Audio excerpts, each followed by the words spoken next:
প্রেমে বাধা আর হাত খরচের টাকা নিয়ে প্রায় বিরোধে জড়ানোয় প্রথমে মাকে শ্বাসরোধ করে হত্যা, এরপর ডিপ ফ্রিজে মরদেহ রেখে মাকে পাওয়া যাচ্ছে না জানিয়ে স্বজনদের খবর দেয় ১৯ বছর বয়সী মাদ্রাসা পড়ুয়া যুবক সাদ বিন আজিজুর।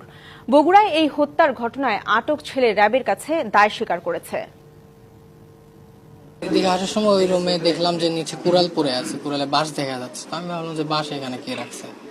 তো ওইদিকে যাওয়ার পরে দেখলাম যে আলমারিতে এরকম কোপানোর চিহ্নগুলা ছিল। মায়ের মরদেহ দেখতে পাওয়ার ঘটনা এভাবে সাজিয়ে গুছিয়ে বর্ণনা করেন ছেলে সাদ বিন আজিজুর। স্বজনদের বোঝায় লুটের উদ্দেশ্যে কেউ মাকে মেরে ডিপ ফ্রিজে রেখে গিয়েছে।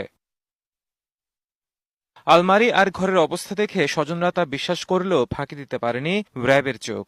সিসিটিভির ফুটেজ আর ছেলের দেয়া বর্ণনায় অমিল থাকায় জিজ্ঞাসাবাদ করা হয় তাকে। সেখানে ছেলে সাদ স্বীকার করেন প্রেমে বাধা আর হাত খরচের টাকা নিয়ে